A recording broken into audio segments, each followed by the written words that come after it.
Esa voz que tronó en el monte, todavía habla. Hoy no tiembla el monte, tiembla el alma que oye, esclavo de tu palabra.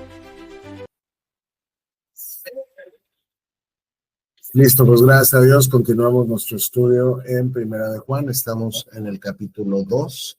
Nos quedamos en el versículo 18. La última cosa que vimos la semana pasada fue que otra de las evidencias de que eres verdadero hijo del Padre es que no amas al mundo.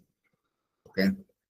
Y ya vimos lo que significa amar al mundo, el placer, lo que ven tus ojos, lo que quieres para sentirte rey en tu propio palacio, ¿no? Tus logros, tus posesiones, placer físico, el deseo insaciable de lo que ves, nada de eso proviene del Padre, sino viene del mundo.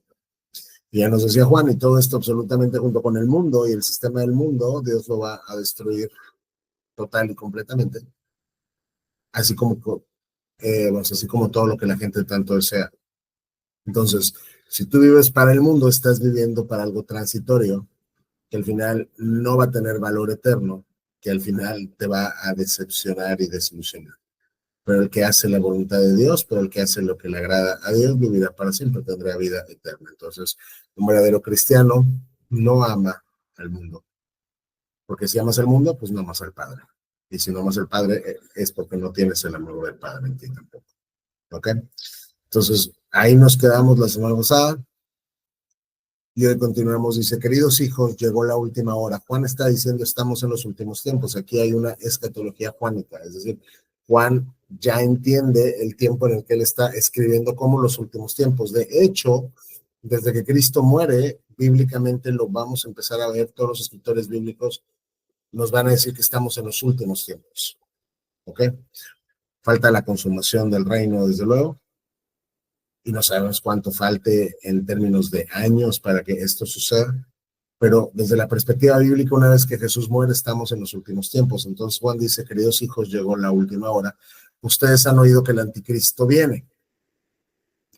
El anticristo escatológico es una figura contraria a Cristo que se presenta en Apocalipsis, pero no es una sola persona, sino, vamos, el anticristo, digamos, escatológico, vamos a hacer una cosa diferente, pero este anticristo escatológico es un arquetipo, vamos a decir, es como un modelo para muchos anticristos que han surgido a lo largo de la historia de la iglesia. Es decir, no hay un solo anticristo, sino hay muchos anticristos, aunque hay un solo anticristo escatológico de Apocalipsis, pero la realidad es que hay muchos tipos del anticristo, muchos pequeños anticristos. ¿Quién es un anticristo? Es la persona que está en contra de la persona de Cristo. Es la persona que está en contra de la persona y de la obra de Cristo. Juan le llama anticristo. Y Juan vincula que en los últimos tiempos van a surgir muchos anticristos. Entonces Juan nos está diciendo que ya llegó la última hora y lo está demostrando. Dice, porque tú sabes que el anticristo viene, o sea, el anticristo escatológico, pero ya han surgido muchos anticristos, muchas personas contrarias a Cristo. Por eso sabemos que la última hora ha llegado. Juan toma el surgimiento de personas contrarias a Cristo como una señal de que estamos en los últimos tiempos. Y esto es más o menos lo que les dijo Pablo a los ancianos de Mileto cuando Pablo está como que por despedirse. Él sabe lo que va a pasar con él, entonces va y se despide de los líderes de la iglesia en Éfeso. Lo vamos a leer rapidísimo, nada más hace un versículo, para que entendamos qué es lo que Juan está diciendo acá. Entonces vamos a Hechos 20, me parece que están. La despedida de los ancianos, ¿cómo estará? Aquí es. Sí, aquí está. Entonces aquí Pablo está dando como un mensaje de despedida, ¿no? Para todos los pastores que él ha nombrado, de las iglesias que él ha plantado. ¿Ok? Y aquí Pablo les dice, vamos, este es todo el contexto, ustedes lo pueden ver, pero aquí dice, entonces cuídense a sí mismos y cuiden al pueblo de Dios. Alimenten y pastoreen al rebaño de Dios, su iglesia comprada con su propia sangre, sobre quien el Espíritu Santo los ha designado ancianos. Ustedes tienen la responsabilidad, pastores, de alimentar y de pastorear al rebaño de Dios que le pertenece al Señor, porque Él compró ese pueblo con su sangre, y el Espíritu Santo los ha puesto a ustedes como dirigentes de la iglesia. Pero la parte que quiero enfatizar acá es, sé que después de mi salida, cuando yo ya me haya ido, vendrán de en medio de ustedes falsos, ¿qué? Maestros, como lobos rapaces, y no perdonarán al rebaño. Pero aquí quiero que noten que Pablo les está diciendo que estos falsos maestros no van a venir de afuera, van a venir ¿de dónde? De en medio de ustedes. Dentro de la iglesia se van a levantar falsos maestros, que es lo que Juan va a llamar anticristos. Claro que hay un contexto como muy particular en Juan, ahorita lo vamos a ver, pero al final es lo mismo, es un falso maestro que está enseñando herejías. Pero estos falsos maestros van a salir de la propia iglesia. Van a ser como lobos rapaces que quieren devorar, y matar a las ovejas y no van a perdonar al rebaño. Incluso algunos hombres de su propio grupo, ¿quiénes son estas personas? Son pastores. Pablo les está dirigiendo este mensaje a pastores. Dice, incluso algunos hombres de su propio grupo se levantarán y distorsionarán la verdad para poder juntar seguidores. Cuidado. ¿Ok? Entonces Pablo les está diciendo, de en medio de la iglesia van a surgir falsos maestros. Y Pablo incluso dice, incluso saldrán de en medio del liderazgo. Falsos maestros. Gente que no es en realidad cristiana. Y están ahí solo esperando para surgir y distorsionar la verdad y devorar al rebaño. ¿Ok? Entonces, esto desde luego ya está profetizado y hay varias instancias en las escrituras donde nos está diciendo esto mismo. Y Juan entonces dice, la manera de demostrar que estamos en la última hora es porque ya se están manifestando muchos anticristos. Ahora, ¿quiénes son estos anticristos, Juan? Esas personas salieron de nuestras iglesias. Es lo que Pablo les dijo. Van a salir de en medio de ustedes. No es como que vienen del mundo. Los falsos maestros salen de las iglesias. Están en las iglesias. Probablemente son parte del liderazgo de las iglesias. Por eso hay que tener mucho cuidado. Dice Juan, pero en realidad, aunque salen de las iglesias, de nuestras iglesias, en realidad nunca fueron parte de nosotros. Entonces, Juan aquí te está ya dejando ver algo muy importante. Hay una expresión visible, externa, exterior del cuerpo de Cristo, que son todas aquellas personas que se identifican como cristianos y que están contigo en las iglesias y que sirven contigo y que cantan contigo y que se sientan en las bancas contigo. Estas personas expresan de manera voluntaria que pertenecen a la iglesia. Pero lo que Juan quiere que entendamos es que no todos los que hacen parte del pueblo visible de Dios, y quiero que esto nos quede bien claro, no todos los que hacen parte del pueblo visible de Dios forman parte de la iglesia verdadera, invisible. Hay una iglesia verdadera invisible y estos son cada uno de los creyentes que están unidos místicamente a Jesús por medio de la fe. La persona que tiene fe verdadera está siendo parte y forma parte de la iglesia invisible. Pero hay mucha gente que es parte de las iglesias visibles que en realidad no tiene fe. Y entonces en realidad no son cristianos verdaderos, entonces en realidad no pertenecen a la iglesia invisible. ¿Sí me explico? ¿Tienen dudas hasta acá? No. Entonces, estas personas van a salir de nuestras iglesias, pero quiero que entiendan que ellos nunca fueron realmente un cristiano verdadero. En realidad, nunca fueron parte de nosotros. De haber sido así, se habrían quedado con nosotros. Noten que aquí hay otra evidencia de salvación. El verdadero cristiano perseverará en la verdad del evangelio. El verdadero cristiano perseverará en la verdad del evangelio. El falso cristiano apostatará de la verdad del evangelio. Esto es muy importante, porque los peligros en las congregaciones generalmente surgen desde adentro. Y muchas veces surgen desde el liderazgo de los creyentes que deberían de ser personas con madurez espiritual. Muchos de ellos a veces no son salvos en realidad, no son cristianos, son lobos rapaces que en su momento se manifiestan para destruir a la iglesia. Para intentar destruirla no la podrán destruir jamás, ¿no?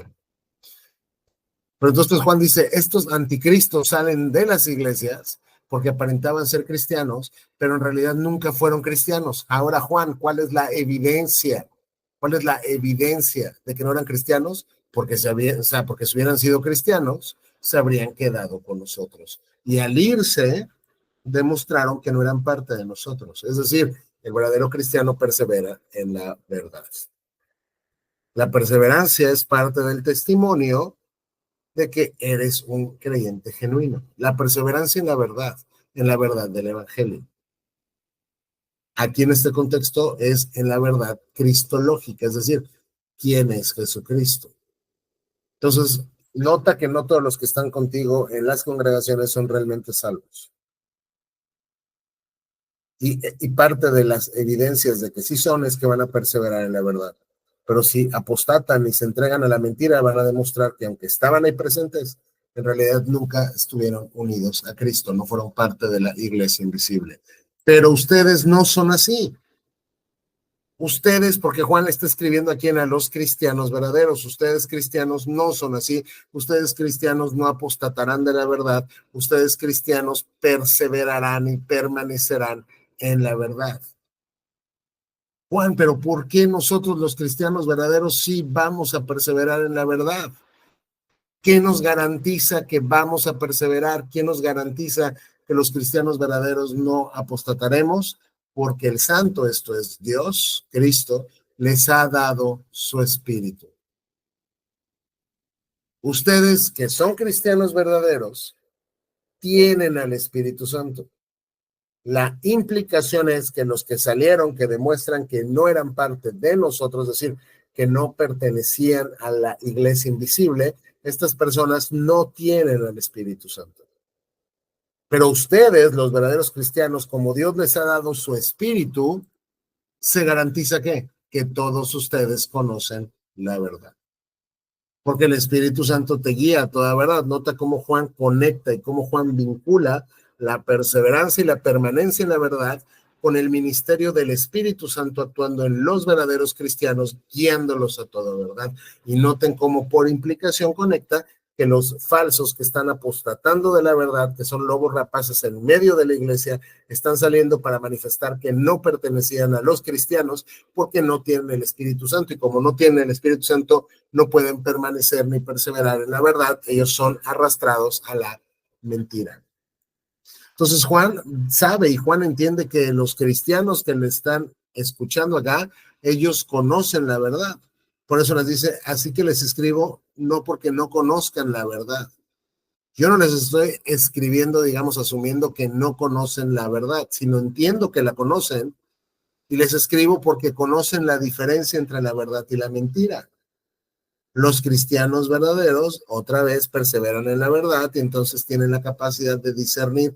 Al conocer la verdad por medio del Espíritu Santo, tienen la capacidad de discernir lo que no es verdad, es decir, la mentira. Por eso hace poco, o mucho, no me acuerdo, platicamos en uno de los estudios acá, no me acuerdo en cuál, que los falsos profetas y maestros son un juicio de Dios para mucha gente que no quiere escuchar la verdad. No es como que toda esa gente que está ahí con Cash Luna y todos estos falsos que salen, vamos, en enlace y piden dinero y son lobos rapaces. No es como que la gente que está sentada ahí bajo su enseñanza es pobrecita. Hay verdaderos cristianos ahí que Dios los va a sacar de esa mentira. Pero muchas veces Dios manda a estos falsos como juicio para la gente que se reúne alrededor de doctrinas falsas porque no quieren escuchar la verdad. Pero ustedes, verdaderos cristianos, conocen la verdad y entonces saben distinguir la verdad y la mentira. ¿Y quién es un mentiroso? El que dice que Jesús no es el Cristo. Y entonces les voy a poner un ejemplo de alguien que no tiene el Espíritu Santo, de alguien que no persevera en la verdad, de alguien que es un mentiroso y es aquel que dice que Jesús no es el Cristo descrito en la Biblia. Esa es la implicación, que Jesús no es el Cristo descrito en las Escrituras. Ustedes acuérdense que aquí también, y lo vimos en la introducción a 1 de Juan, Juan está combatiendo las herejías del gnosticismo. ¿Ok? Que decían que no era posible que Cristo realmente tuviera un cuerpo físico. Entonces, lo que Juan está diciendo es, si alguien niega que Cristo es quien la Biblia dice que es Cristo, esta persona es un mentiroso porque está negando la verdad cristológica, es decir, porque está negando lo que Dios revela de su Cristo en las Escrituras. Así que si alguien niega a Cristo como el Cristo de la Biblia, dice, el que niega al Padre y al Hijo es un anticristo. Entonces, ¿quieres saber quién es un anticristo? Toda aquella persona que niega que Cristo es la persona que la Biblia dice que es. Y aquí, otra vez, Juan está combatiendo a los gnósticos, a los que decían que no es posible que Cristo en realidad como que tuviera un cuerpo, porque el cuerpo es malo, un tema platónico ahí, el alma es buena y entonces todo lo espiritual y todo eso es bueno, así que cómo es posible que no digas que Cristo siendo puro tuvo un cuerpo. Pero Juan por eso comienza tanto su evangelio como su carta, básicamente diciéndonos, lo vimos, lo tocamos. Cristo es el que la Biblia dice que es. Así que si alguien tiene una cristología diferente, está negando al Padre, y si alguien tiene una cristología diferente, es decir, una concepción diferente de la persona y de la obra de Cristo, está negando al Hijo. Y si alguien niega al Padre y niega al Hijo, es un anticristo. El que niega al Hijo tampoco tiene al Padre. Si alguien niega al Hijo, si alguien desvirtúa a la persona del Hijo, si alguien comete herejías cristológicas, no tiene al Padre. No puedes tú llegar al Padre por medio de un Cristo de tu propia imaginación. Tú tienes que llegar al Padre por medio del Cristo que el Padre dijo que el Cristo es. Aquí caso clarísimo son, por ejemplo, los testigos de Jehová. Los testigos de Jehová, los mormones, todos ellos tienen a un Cristo que no es el Cristo de la Biblia. Tanto para los testigos como para los mormones, Cristo no es Dios. Entonces, si ellos niegan al Hijo, no tienen tampoco el Padre. Los testigos de Jehová no pueden tener una comunión con Dios porque están negando a su Hijo y están evidenciando que aman la mentira y no perseveran en la verdad porque no tienen al Espíritu, porque no son parte de la iglesia invisible. Entonces, el que niega al Hijo tampoco tiene el Padre, pero el que confiesa al Hijo tiene el Padre también. La única manera de estar en una comunión correcta con el Padre, con Dios, es por medio del Cristo de las Escrituras, del Cristo verdaderamente hombre y verdaderamente Dios. De Dios en la carne, del Hijo de Dios encarnado. Si tú tienes una cristología correcta, tienes el Padre. Pero si no tienes una cristología correcta, tú no eres cristiano, tú no tienes el Padre. Y Juan quiere que lo entiendan. La persona que juega con la cristología, la persona que niega la cristología bíblica, la persona que trastoca la cristología de las Escrituras, no tiene el Padre, es un anticristo y es un mentiroso. El verdadero cristiano, ya sabemos, perseverará en la verdad porque está guiado por el Espíritu Santo. Por lo tanto, ustedes deben seguir fieles a lo que se les ha enseñado desde el principio. Ustedes deben seguir fieles a la doctrina que les hemos enseñado, que Cristo es el Hijo de Dios encarnado, que Cristo es el Cristo de las Escrituras, que Cristo es verdaderamente Dios, verdaderamente hombres. Esto es lo que se les enseñó desde el principio. Tienen que seguir creyendo esto. No permitan que los falsos que están saliendo de en medio de ustedes con la herejía gnóstica los confundan y los lleven a perderse.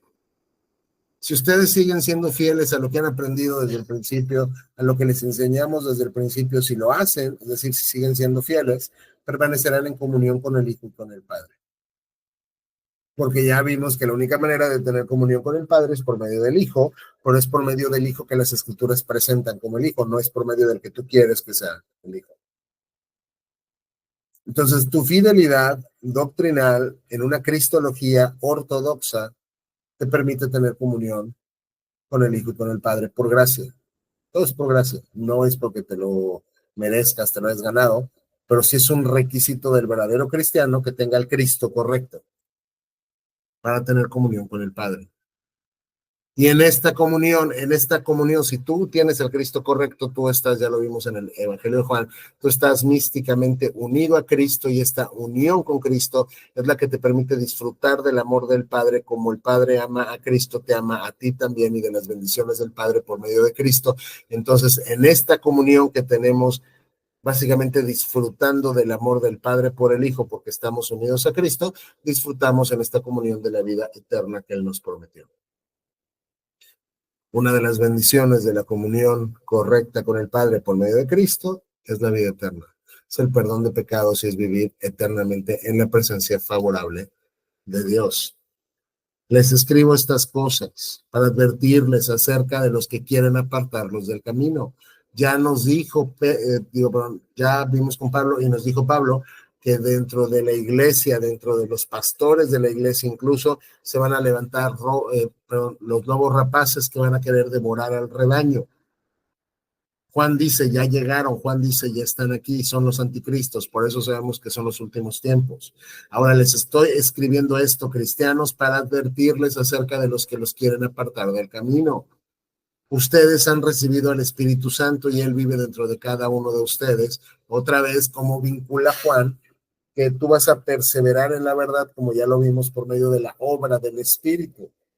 Entonces, si ustedes han recibido al Espíritu Santo y Él habita dentro de cada uno de ustedes, ustedes son el templo de Dios en la persona de su Espíritu, así que no necesitan que nadie les enseñe lo que es la verdad. Es decir, el Espíritu Santo los va a guiar a toda verdad. La Reina Valera lo traduce un poco diferente, el 27, y creo que capta un poco la esencia. Pero la unción, bueno, que recibisteis de Él, el Espíritu Santo permanece en vosotros, y no tenéis necesidad que nadie os enseñe. Hay gente que lee esto y dice, entonces yo no necesito, un maestro bíblico, de la Biblia. No es lo que dice acá, porque ya vimos en Efesios todo esto que Dios dio a los maestros para capacitarnos para la obra del ministerio. Lo que estaban diciendo estas personas, los gnósticos, es que ustedes recordarán que lo vimos también, los gnósticos pues decían solamente unos cuantos iluminados somos los que tenemos este conocimiento y los demás pues no son como nosotros iluminados, así que tú lo que necesitas es un maestro gnóstico que te instruya. Y Juan lo que dice, ustedes tienen al Espíritu Santo, no necesitan a un maestro en particular que los guíe a la verdad, porque ustedes conocen la verdad, porque el Espíritu los guía a la verdad, pues el Espíritu les enseña todo lo que necesitan saber. Y lo que Él enseña es verdad y no mentira.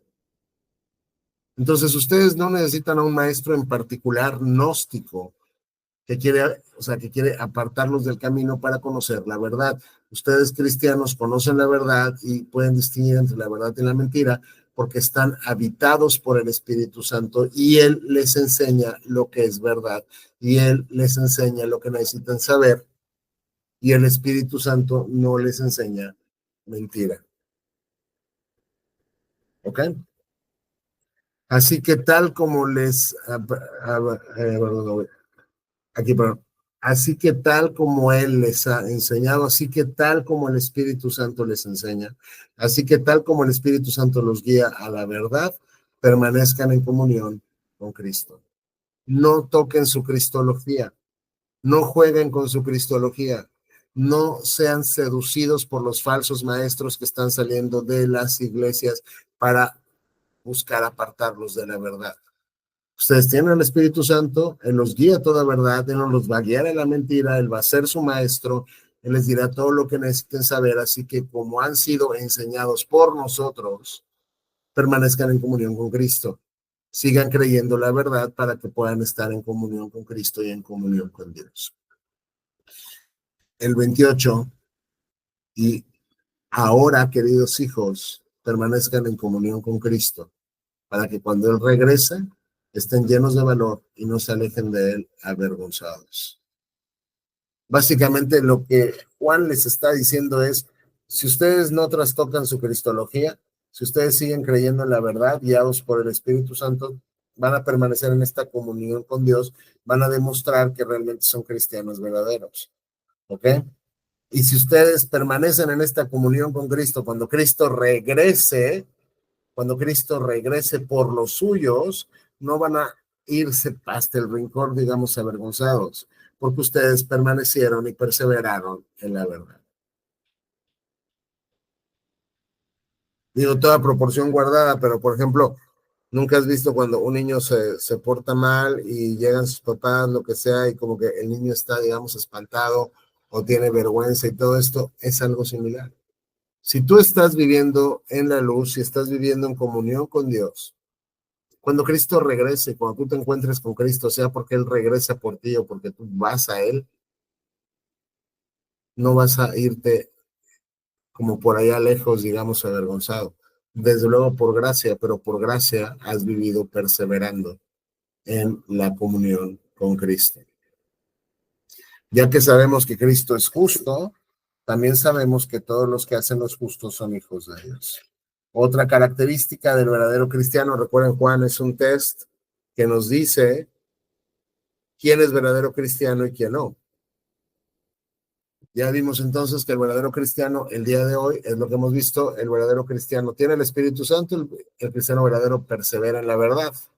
Y si el cristiano y si el cristiano verdadero persevera en la verdad y entonces persevera en la comunión con Dios por medio de Cristo, y Cristo es justo, o sea, y Cristo es justo y tú estás místicamente unido a Cristo, entonces si tú eres cristiano, vas a manifestar la vida de Cristo en tu vida, por lo cual vas a vivir practicando justicia.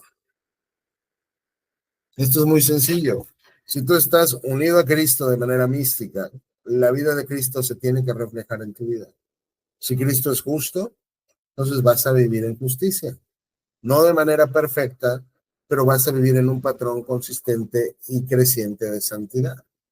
Pero si tú dices que estás unido a Cristo y lo único que sale de tu vida es injusticia, entonces o Cristo es injusto y tú solo estás reflejándolo, cosa que no es así, o en realidad tú no estás con Cristo, no perteneces a Cristo, no eres de Cristo, no tienes suerte con Cristo y por eso vives de acuerdo a tu propia voluntad.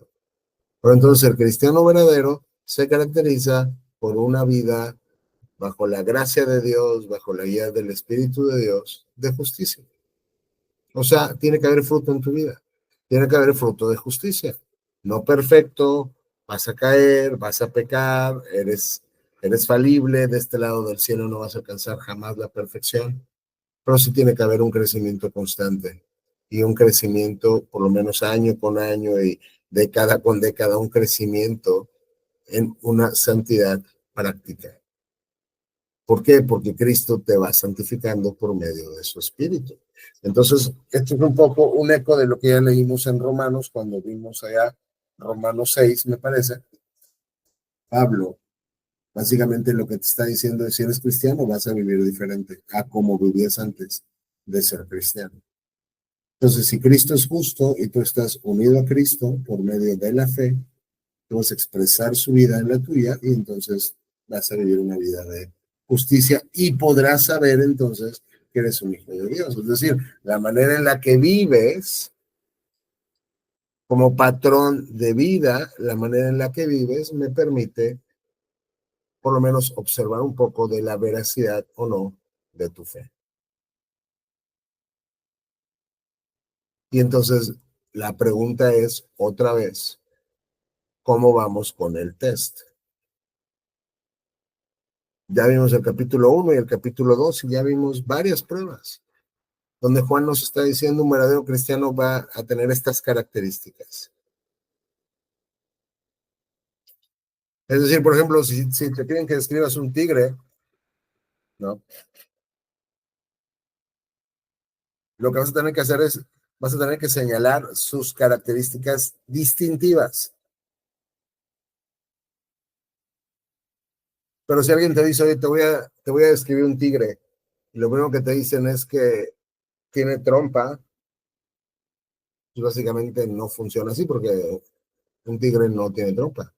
Un elefante tiene trompa. La trompa no caracteriza al tigre, caracteriza al elefante. La justicia caracteriza a los hijos de Dios. La injusticia caracteriza a los hijos del diablo. ¿Hasta aquí alguien tiene alguna pregunta? No.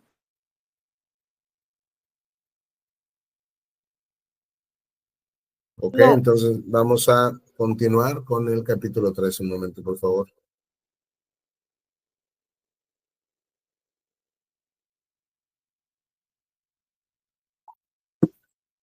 Capítulo 3, versículo 1. Miren con cuánto amor nos ama nuestro Padre que nos llama sus hijos. Y eso es lo que somos ahora. Noten cómo termina el capítulo 2. Que si tu vida se caracteriza por justicia, se va a demostrar que eres hijo de Dios. Pues aquí Juan asume que tú eres un hijo de Dios. Y entonces Juan lo que quiere aquí es que tú celebres en tu vida el amor que Dios te tiene al llamarte su hijo. Muchas veces perdemos de perspectiva. Perdemos de perspectiva. ¿En qué consiste la vida cristiana? Muchas veces como que sobrecomplicamos la vida cristiana. Como que la hacemos más sofisticada de lo que tendría que ser. Una de las primeras como que verdades y realidades que una persona debería de celebrar cuando se hace cristiano es: me acabo de convertir en un amadísimo hijo del Padre. El Padre me ama. Y ya lo vimos en el Evangelio de Juan, que si tú estás en Cristo, Dios te ama a ti como ama a su hijo. Entonces, Juan lo que te dice acá es: quiero que observes, porque es lo que quiere decir, quiero que mires, ¿ok? Esto es un imperativo, esto es como una orden. Juan está diciendo: mira, observa con asombro, tienes que observar con cuidado. Juan, ¿qué es lo que tengo que ver? Juan me está diciendo: quiero que enfoques tu vista en algo. Entonces tú le preguntarías: Juan, ¿qué es lo que tengo que ver? Y Juan te va a contestar: tienes que observar y tienes que ver con asombro el tipo de amor que el Padre te ha dado. Mira con cuánto amor nos ama nuestro Padre que nos llama sus hijos. O sea, mira con cuánto amor te ama Dios, que después de ser su enemigo, te salvó y te adoptó en su familia y hoy te ha dado los privilegios de un hijo. Ahora, desde luego, este gran amor, como les dijimos en este momento, se refleja por medio de la adopción. No es porque tú naciste así, sino es cuando Dios te adopta como padre de su familia que te conviertes en su hijo. Entonces aquí hay una filiación que es una relación de hijo-padre, que es lo que Juan quiere que tú veas, que es espiritual, que es afectiva y es legal. Es decir, si Dios dijo: tú eres mi hijo, tú eres mi hija, y vamos, un decreto como legal que Dios hizo y no lo puede revocar, y Él te ha adoptado como parte de su familia. Pero también tú eres su hijo espiritual porque te ha dado a su espíritu que mora dentro de ti. Y también aquí lo que Juan está enfatizando es la naturaleza afectiva de la filiación. Dios te ama. Dios te ama. Esta es una de las verdades más hermosas, es una de las verdades más impresionantes de nuestra unión con Cristo. La adopción, donde Dios nos demuestra su gran amor al hacernos sus hijos. es la mayor expresión del amor gratuito de Dios hacia su pueblo redimido. La doctrina de la adopción es bellísima, porque ahora entonces tú eres un hijo muy amado de Dios. La pregunta es, ¿vives de esa manera? ¿Qué es lo que haría un niño?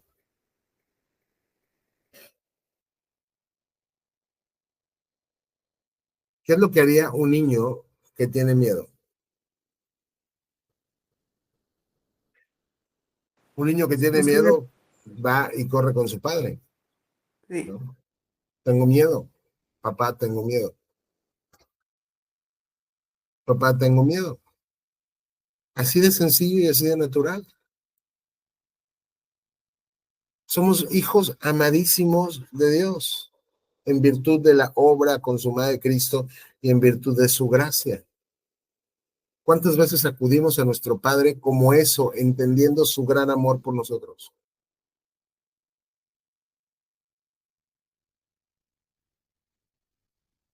Y hoy platicaba esto con un amigo pastor, vamos, y me hacía ver que muchas veces se nos va como la onda, ¿no? De nuestra identidad en Cristo. ¿Cuántas veces corremos tú y yo a nuestro Padre porque le decimos, Padre, tengo miedo de que pase esto. Padre, estoy bien preocupado por esto. ¿Qué es lo que vas a buscar de un padre? Consuelo. ¿Qué es lo que vas a buscar de un padre? Protección, cuidado, un abrazo. Si tú estás seguro y convencido del amor de tu padre, tú te vas a acercar con tu padre todo el tiempo para toda situación, para toda cosa, porque él es tu fuente de protección, de fortaleza, de estabilidad, de alegría, de gozo, de seguridad. Si Juan te está diciendo que quiere que observes y te asombres ante el maravilloso amor que el Padre nos tiene, ¿por qué no lo hacemos? O sea, tenemos todo para vivir como hijos muy amados del Padre. Y Juan dice, y eso es lo que somos. Si tú eres un verdadero cristiano, eso es lo que eres. Pero la gente de este mundo no reconoce que somos hijos de Dios porque no lo conocen a Él.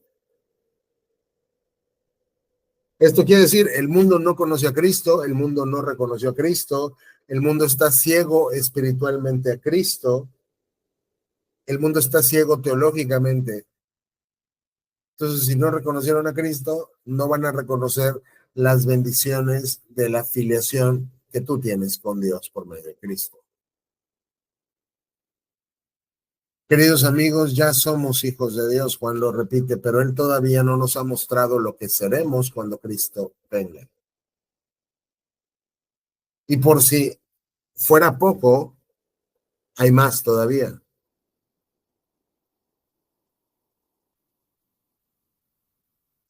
Por si fuera poco, hay más todavía. No solamente somos hijos muy amados de Dios, pero cuando seamos glorificados, cuando veamos a Cristo, ya sea que Cristo regrese, nosotros vayamos a Él, pero cuando lo tengas cara a cara, vas a ser transformado a la imagen de Él. Porque todavía, si bien eres su hijo, estás en un cuerpo caído. Y todavía no sabes y no tienes idea de lo que vas a hacer cuando Cristo venga, es decir, cuando te enfrentes y te encuentres con Cristo. Pero sí sabemos que seremos como Él, porque lo veremos tal como Él es. Es decir, nuestra gloria final todavía no se ha manifestado. Somos sus hijos amadísimos, pero aún no se ha manifestado en nosotros la gloria final que tendremos. Cuando veamos a Cristo como Él es, porque dice, vamos a ser como Él, porque lo vamos a ver como Él es, tal como Él es, esta visión de Cristo nos va a transformar. Y lo mismo nos dijo Pablo en Corintios, en Filipenses. Esta visión de Cristo nos va a transformar, la visión beatífica, que tú encuentras también en Mateo 5. Ahora, esto no quiere decir que al ver a Cristo vas a ser como Él en el sentido de vas a ser Dios, no. No es como que tú vas a ser ontológicamente como Cristo, es decir, en tu ser, en tu esencia, sino en tu moral, en tu pureza. Yo sé que no podemos imaginarnos cómo es la vida sin pecado, porque nosotros pecamos todo el tiempo, todo el día, todos los días, a cada momento, a cada segundo, de todo el tiempo de nuestra vida. Y nos cuesta mucho trabajo siquiera pensar cómo sería vivir de manera pura y santa. Pero lo que Juan te dice es, oye, y por si esto fuera poco, que eres un hijo amadísimo de Dios, todavía la gloria que se te ha de manifestar, todavía falta que se manifieste. Cuando lo veas a Él, cuando lo veas cara a cara, tal como Él es, vas a ser como Él, vas a ser glorificado. Y luego entonces, ¿cuál es el punto de esta verdad de ser conformados a la imagen de Jesús? ¿Cuál es el punto de esta verdad de que vamos a ser semejantes a Cristo glorioso en cuerpo y en alma? En pureza, en moralidad, vamos a ser como Cristo. Nuestro cuerpo va a ser transformado, como lo vimos ya antes, al cuerpo que tiene Cristo. Pero aquí hay una frase muy interesante. Y todos los que tienen esta gran expectativa, ¿cuál es esta gran expectativa? La manifestación gloriosa de Jesús. El verlo cara a cara, el verlo como Él es. Si tú tienes esta expectativa, si esto es algo que apasiona tu corazón, si tú estás constantemente con esta esperanza de en el futuro ver a Jesús tal como Él es, esta esperanza en el futuro va a tener un efecto santificador presente. Es decir, si tú tienes esta esperanza escatológica de ver a Cristo tal como Él es y ser transformados como Él es, esta esperanza en el futuro va a producir en ti santificación presente. Dice, todos los que tienen esta gran expectativa se mantendrán puros, así como Él es puro. Todos los que tengan esta gran esperanza van a vivir en santidad, así como Cristo es puro, porque lo van a imitar a Él. Hay una motivación, no es perfección sin pecado, esto ya lo hemos visto, sino es un compromiso, es un patrón progresivo de santidad por la visión futura de Cristo. Desde luego esto es por medio de la gracia y esforzándote en la gracia. Es una cooperación activa del cristiano con el Espíritu Santo, el Espíritu trabajando en ti, que es quien te da esta esperanza de ver a Cristo en el futuro y ser transformados a como Él es. Y entonces esta esperanza te da deseos de santificarte. Es decir, tan fácil como esto, y creo que lo podemos entender mucho mejor con estas palabras. Si tú supieras que Cristo viene hoy, en media hora, en una hora, si tú supieras que en una hora vas a encontrarte con Cristo, lo vas a ver cara a cara, hoy, sin falta, no va a pasar de hoy. En 2 horas, una hora, vas a tener una cita con Cristo para verlo tal como Él es. Te aseguro que lo último que querrías hacer es decir, bueno, pues entonces voy a pecar. Voy a pecar para que cuando Él me encuentre pecando. Si eres cristiano, te aseguro que no vas a querer eso jamás en la vida. Si tú estuvieras consciente de que vas a ver a Cristo ya, estarías esforzándote por medio de la gracia que Dios te ha dado y el Espíritu Santo que vive en ti para purificarte. Y eso es lo que Juan está diciendo acá.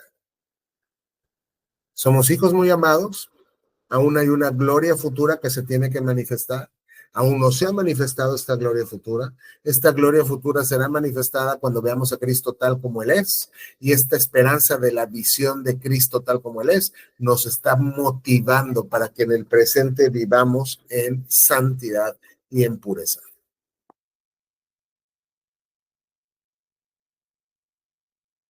¿Tiene alguna duda? No.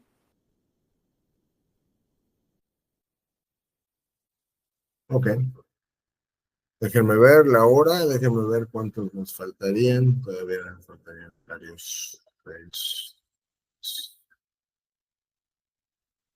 Yo creo que aquí nos vamos a quedar porque esta sección la vamos a ver completa. La próxima semana, si el Señor lo dispone. Entonces, vimos hoy y seguimos viendo y seguiremos viendo que Primera de Juan nos da evidencias de qué podemos esperar en nuestras vidas si realmente somos hijos del Padre. Otra vez, no es perfección, es progresión, es un estilo de vida, es un patrón, no perfecto, pero sí creciente. Y la pregunta con la que quiero que nos vayamos el día de hoy es, tanto tú como yo, ¿realmente esperamos ver a Cristo? ¿Tenemos esa esperanza que es como un fuego que arde en nuestro corazón? Si no lo tenemos, muy sencillo, ora al Señor que te dé ese deseo, pero sobre todo pasa tiempo estudiando la persona de Cristo en las Escrituras. Deleítate con la belleza de la persona y de la obra de Cristo, y entre más lo estudies, más vas a desearlo. Pero si tenemos entonces esta expectativa de la visión beatífica de Cristo, esta expectativa nos debería de estar guiando a una vida cada vez mayor de santidad y de pureza, no el pecado. Por eso es que la gracia, que ya Pablo nos dijo en Romanos, ahí donde hubo mucho pecado, hubo más gracia. Por eso es que la gracia no nos guía al pecado. La gracia no nos lleva a pecar. La gracia nos lleva a vivir agradecidos con Dios y a desear apartarnos del pecado y vivir en santidad. Entonces, si no tienen preguntas ni dudas, voy a terminar la grabación. Un momento, por favor.